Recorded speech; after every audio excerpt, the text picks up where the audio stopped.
माता स्वरूपम माता स्वरूपम देवी स्वरूपम देवी स्वरूपम प्रकृति स्वरूपम प्रकृति स्वरूपम प्रणम्यम प्रणम्यम प्रणम्यम प्रणम्यम।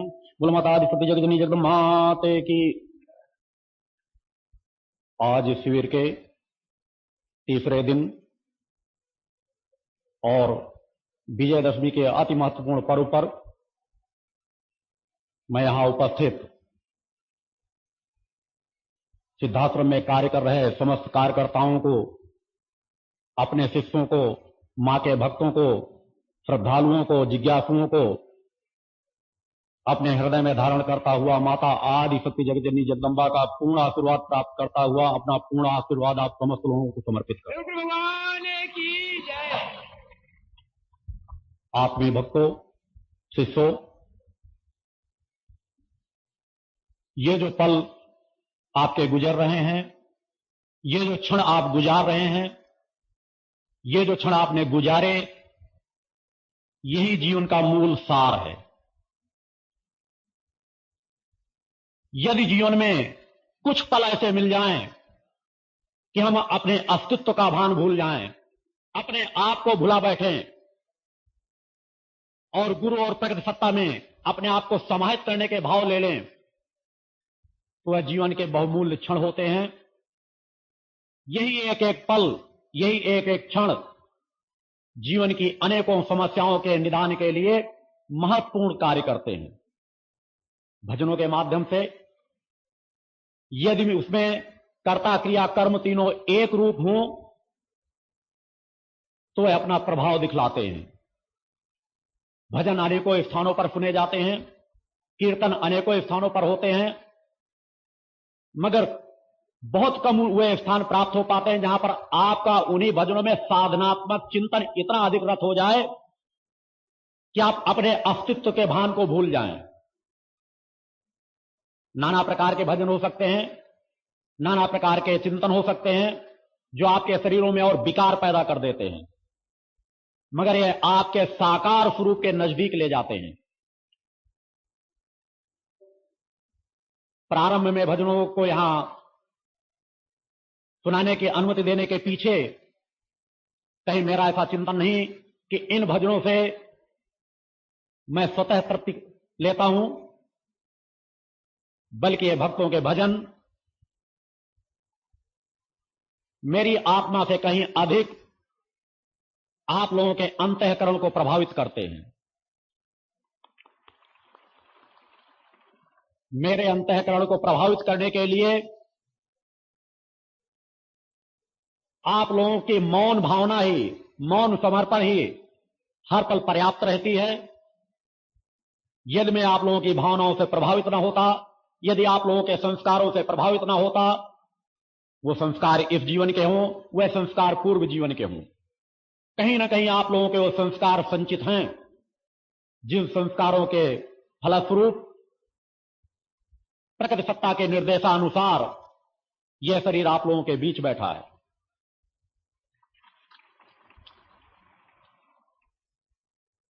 दीक्षित जी ने, वीरेंद्र ने अभिव्यक्त किया, क्योंकि मंच संचालन करता है, यदि मूल भावना जो व्यक्त करे उस पर विचार देना आवश्यक हो जाता है। उन्होंने कहा कहीं गुरुदेव ऐसा न हो कि दीपक तले अंधेरा न रहे। यही फर्क शिष्यों को और समाज को समझना है कि गुरु और दीपक में बहुत बड़ा फर्क होता है। उदाहरण क्यों न दे दिया जाए, दीपक लाख चाहे मगर वह अपने तले का अंधेला नहीं दूर कर सकता। अगर अपने तले का अंधेला दूर करने का प्रयास करेगा तो अपने अस्तित्व को मिटा देगा। दीपक रह ही नहीं जाएगा, उससे तो दोबारा प्रकाश भी नहीं फूटेगा। मगर गुरु, चेतनावान गुरु के नजदीक तो अंधेला होता ही नहीं। भगवान की जय। नजदीक तो अंधेला वास कर ही नहीं सकता। जिसने नजदीकता प्राप्त कर ली उसके अंतःकरण में मां की ज्योति निश्चित जल उठेगी, वह उससे दूर रह नहीं सकता। दूसरी उनकी मूल भावना थी, निश्चित एक शिष्य के भाव होते हैं, भावना होती है। उन्होंने शिष्यों को, भक्तों को संबोधन किया कि आप लोग गुरुदेव के सामने एक भिखारी के भाव में बैठे। मैं कहना चाहूंगा, जहां मैं चिंतन देता हूं, मेरे शिष्यों को, मेरे भक्तों को मेरे सम्मुख कभी भिखारी के भाव से बैठने की आवश्यकता नहीं। गुरु शिष्य के रिश्ते में कहीं भिखारी शब्द आता ही नहीं। यदि वह रिश्ता जुड़ गया तो भिखारी शब्द कैसा। मैंने कल चिंतन दिया था कि गुरु शिष्य का रिश्ता पिता पुत्र के रिश्ते से करोड़ों गुना अधिक होता है। बोलिए गुरुदेव भगवान की। तो जब एक पुत्र अपने पिता के सम्मुख कभी भिखारी के रूप में नहीं रहता, तो आप खुद अनुमान लगा सकते हैं कि एक शिष्य को भिखारी के रूप में तो गुरु के सम्मुख रहना ही नहीं चाहिए। गुरु के सम्मुख आकर के अपने आप को पूर्ण और परिपूर्ण मानना चाहिए। केवल भावना और भक्ति समर्पण चाहिए। जो रिश्ता है केवल उस रिश्ते को पूर्णता से कायम करने की आवश्यकता है। मैंने कहा था, अपने शिष्यत्व में डूब जाओ, शिष्य बन जाओ, भक्त बन जाओ, एक शिशु बन जाओ। वह सब कुछ प्राप्त हो जाएगा जिसकी तुमने कामना की है। वही स्थिति वीरेंद्र दीक्षित की थी। आज वो अपने घर में सुख शांति से हैं, भौतिक क्षेत्र की समस्याओं के निदान के भी मार्ग मिल चुके हैं और आप लोगों के बीच हैं। इसी तरह ऐसा कोई शिष्य नहीं है जिसने मेरे साथ कुछ भी यात्रा तय की, मेरी नजदीकता को प्राप्त किया और उसके जीवन में संतुलन ना आया हो। क्योंकि जो मैं देने आया हूं, हो सकता है आप लखपति, करोड़पति, अरबपति न बने हों, क्योंकि मैंने पहले ही व्यक्त कर रखा है, अनेकों चिंतनों में व्यक्त कर रखा है कि मैं तुम्हारे जीवन में सुख और शांति भरने आया हूं। और सुख शांति केवल धन दौलत से नहीं आती। कल तक आप अशांत थे, आपके सामने अगर उतनी ही सुख सुविधाएं आ जाएं, मगर फिर भी आप शांत हैं, फिर भी आपका जीवन संतुलित है। कल आप अपनी समस्याओं में ग्रसित रहते थे, 5 मिनट के लिए आपको किसी कार्य के लिए समय नहीं मिलता था, और आज आप जन कल्याण के लिए घर घर मां की ज्योति जलाते फिर रहे हैं। यह तो समाज में फैले साधु संत सन्यासियों के भी बस की बात नहीं हो पा रही। वो जाते हैं धन दौलत लेने के लिए, वो जाते हैं अपनी पेट पूजा करने के लिए, मगर आप लोगों की क्या चाहत है, क्या मुझे बताएंगे? कौन सी ऐसी भावना आपके अंतःकरण में समा गई, कौन सा ऐसा चिंतन आपके अंतःकरण में समा गया कि आप उन्हीं विषम परिस्थितियों के बीच अपने घर से निकल करके घर घर मां की ज्योति जलाते फिर रहे हैं। ब्रह्म भगवान की जय। यह परिवर्तन है, यही वास्तविकता का जीवन है। जिस डगर पर आप चल पड़े हैं, इस डगर पर आप पूर्ण हैं, परिपूर्ण हैं। केवल अपने आप को पहचानते जाओ, जानते जाओ, समझते जाओ। जितना अपने आप को जानते जाओगे, समझते जाओगे, उतना गुरु को अपने नजदीक पाते जाओगे।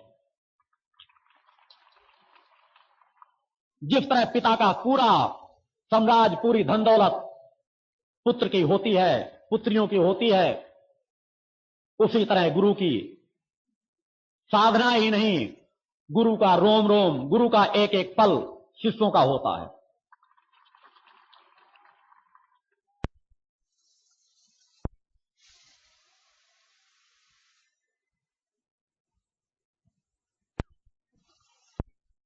कि आप उन्हीं विषम परिस्थितियों के बीच अपने घर से निकल करके घर घर मां की ज्योति जलाते फिर रहे हैं। ब्रह्म भगवान की जय। यह परिवर्तन है, यही वास्तविकता का जीवन है। जिस डगर पर आप चल पड़े हैं, इस डगर पर आप पूर्ण हैं, परिपूर्ण हैं। केवल अपने आप को पहचानते जाओ, जानते जाओ, समझते जाओ। जितना अपने आप को जानते जाओगे, समझते जाओगे, उतना गुरु को अपने नजदीक पाते जाओगे। जिस तरह पिता का पूरा साम्राज्य, पूरी धन दौलत पुत्र की होती है, पुत्रियों की होती है, उसी तरह गुरु की साधना ही नहीं, गुरु का रोम रोम, गुरु का एक एक पल शिष्यों का होता है। अतः आप जब भी मेरे सम्मुख पर बैठे, मुझे अपना मानकर बैठे। मेरे और आपके बीच दाता और भिखारी का कोई वो भाव नहीं होना चाहिए आप मेरे हैं, मैं आपका हूं। जो कुछ मेरा है वह सब कुछ आपका है। मगर निश्चित है जो जो जिस प्रकार एक पिता जब यह समझ जाता है कि पुत्र मेरा लायक हो गया, तो व्यापार की चाबी उसे सौंप देता है, घर की चाबी उसे सौंप देता है। बच्चा बाजार से सामान लाने लायक हो जाता है तो सामान लाने के लिए पैसे उसकी जेब में डाल देता और उससे कहता सामान ले आओ। मगर एक अबोध शिष्य को पैसे की नोट नहीं पकड़ाता, अगर पकड़ाए तो खेलने के लिए, उसके मनोरंजन के लिए। अतः मैंने कहा है गुरु और शिष्य का रिश्ता उससे करोड़ों गुना कहीं अधिक होता है। केवल तुम अपने अंदर शिष्यत्व लाते चले जाओ, शिष्य बनते चले जाओ, अपने अंदर मानवता को भरते चले जाओ, जन कल्याणकारी जीवन बनाते चले जाओ, हर पल तुम्हें गुरु की नजदीकता प्राप्त होगी, गुरु का सानिध्य प्राप्त होगा। इस शिविर में जिस प्रकार आपने आनंद पाया, जिस प्रकार आपने तृप्ति ली, जिस प्रकार यहां की ऊर्जा को आपने समाहित किया, निश्चित एक सराहनीय है। परिवर्तन आपके अंदर दिन प्रति दिन में देख रहा हूं। किसी समय में स्वतः अशांत होता था, व्यथाएं मेरी होती थी, मगर आज वह परिवर्तन का चक्र चल पड़ा है। मां की कृपा जगह जगह बरस रही है। पात्र लोग समाज के बीच से निकल निकल करके सामने आ रहे हैं उस कलिकाल के परिवर्तन के लिए, उस भयावह नदी की धारा को मोड़ने के लिए, जो पूरे समाज में एक ऐसे रूप में छाती चली जा रही है जिसकी भयावहता को देख करके रोंगटे खड़े हो जाएं, जिसकी आंखें खुली हों, जो दिव्य दृष्टि से वर्तमान और भविष्य की घटनाओं को देख सके।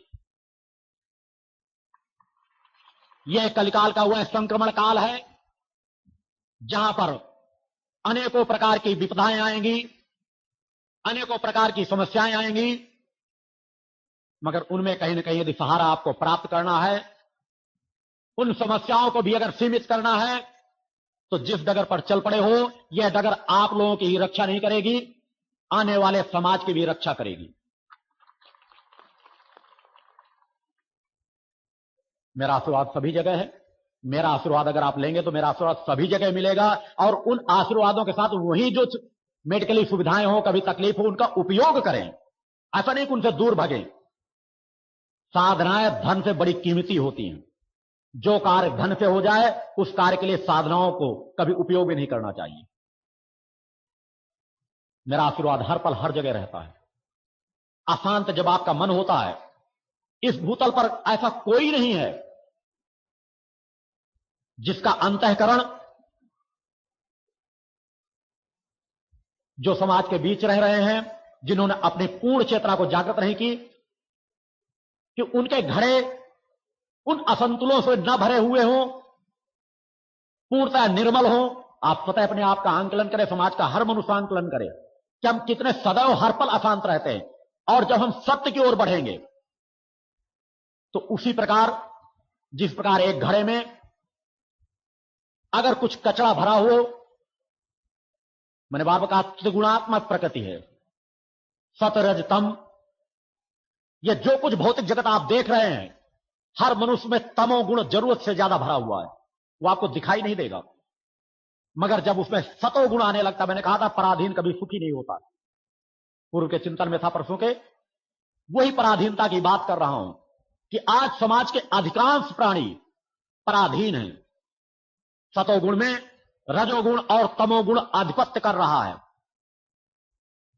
और जब सतोगुण उभर करके आता है प्रकृति के रूप में, गुरु के रूप में, इस तरह के पवित्र स्थानों के रूप में, और जब उसकी ऊर्जा समाहित होती है, उसकी ऊर्जा प्रवेश करती है, तो जिस तरह एक घड़े में यदि हम शुद्ध जल डालना शुरू करें तो जो कुछ होगा उसके अंदर वही उफन करके ऊपर आएगा और हमें असंतुलित करेगा, अशांत करेगा हमारे मन को। मगर उस अशांत में भी शांति की अनुभूति करें, क्योंकि कुछ निकल रहा है, महसूस करें कि कुछ हमारे अंदर से निकल करके बाहर जा रहा है। क्योंकि जब कुछ प्रवेश करेगा तो कुछ निकलेगा उससे, और जब हम कुछ पाने की लालसा रखते हैं, कुछ अपने अंदर समाहित करना चाहते हैं, तो निकलेगा वही जो हमारे अंतःकरण में पहले वर्षों से, जन्म जन्मांतरों से स्थान जमाए बैठा है। तमोगुण, हमारे ग्रह योग हमें कई बार ऐसे अशांत करते हैं, मगर उस अशांत में भी बड़े धैर्यता की आवश्यकता है। अनेकों लोग कहते हैं गुरु जी पूजन में बैठते तो हमारा सर दर्द करने लगता है, आलस जरूरत से ज्यादा आ जाता है, असंतुलित हो जाते हैं। एक भक्त तो पिछले 6-7 महीने पहले आया था, वो शायद 1-2 साल पहले कहीं दीक्षा लिया होगा, यहीं पर दीक्षा लिया था। एक दिन आया, एक बार आया, गुरुदेव जी मेरा इसी तरह मैंने बताया कि पूजन, कहता गुरु जी जब मैं पूजन बैठा हूं तो मेरा सर फटने लगता है। मैंने उसे समझाया कि और पूजन में बैठो, ये अलग बात है, किसी दिन बहुत ज्यादा भारी पना आ रहा तो लेट जाओ, सीमित कर दो, मगर जिस दिन थोड़ा संतुलन मिले उस दिन अपनी ऊर्जा को और बढ़ाओ। मगर फिर भी शायद उसने उस शब्दों को ध्यान नहीं दिया। कई बार आनंद के क्षण भी मिल जाते हैं। वो आया यहां पर और कहा गुरुदेव जी आप अपनी दीक्षा मुझसे वापस ले लीजिए। शायद मेरे जीवन की पहली घटना थी। उसने कहा गुरुजी मैं मां के मंत्र नहीं जाप कर सकता, कहीं ऐसा ना हो कि मां के मंत्र ना जाप, कहीं ऐसा ना हो अपराध हो, इसलिए मैं गुरुजी आज आपकी दीक्षा आपको वापस करने आया हूं। गुरुजी मैं मां के मंत्रों का जाप करता हूं तो बिल्कुल असंतुलित हो जाता हूं। मैंने कहा ठीक है, जब गुरु दीक्षा वापस ही करने आए हो तो मैं कुछ कह तो नहीं सकता, मैंने मार्ग बतलाया था, अगर तुम इसमें चलोगे तो कल्याणकारी होगा, अन्यथा तुम्हारे मन मस्तिष्क की अशांति इससे कई गुना ज्यादा बढ़ती चली जाएगी। इस तरह की घटनाएं घटित होती हैं। कई बार व्यक्ति कहते हैं कि हमें आलस से आता है, ये सब विकार हैं अंदर के। मंत्र जाप चूंकि 24 घंटे आप जिस असंतुलन है आपको एहसास ही नहीं होता हमारे तार कहां कहां से बंधे हुए हैं। मगर जब आप मन को एकाग्र करते हैं तो जब अंतःकरण एकाग्र होता है, सतोगुण रजोगुण और तमोगुण की ओर अपनी रेजें फेंकता है, तो कुछ ना कुछ चीजें दब रही होती हैं। और जब हम किसी का स्पर्श पा रहे होते हैं, किसी का हनन कर रहे होते हैं, किसी को दबा रहे होते हैं, तो भी अपना उभार दिखाता है। कहते हैं एक छोटी सी चींटी को भी दबाने का प्रयास करो तो भी इधर उधर हलचल करती है। तो रजोगुण और तमोगुण तो कलिकाल के राजा बने बैठे हैं, तो अपना प्रभाव तो दिखाएंगे, इनसे घबराने की जरूरत नहीं। ये स्वाभाविक प्रक्रिया है, ये कोई नई प्रक्रिया नहीं। मैंने अपने 8वें यज्ञ में अनेकों पूर्व के चिंतनों में दिया कि जब कुंडली चेतना जागृत होती है तब तो इस प्रकार के विकार पैदा होते। अगर उसके धर्मगुरु का मार्गदर्शन नहीं है, उसके इष्ट का मार्गदर्शन पूर्ण चेतनात्मक नहीं है, तो 7 चक्रों के द्वारों को पार करने की सामर्थ्य ही नहीं रखता। यही प्रकृति का मूल विधान है और इसीलिए गुरुओं की आवश्यकता होती है।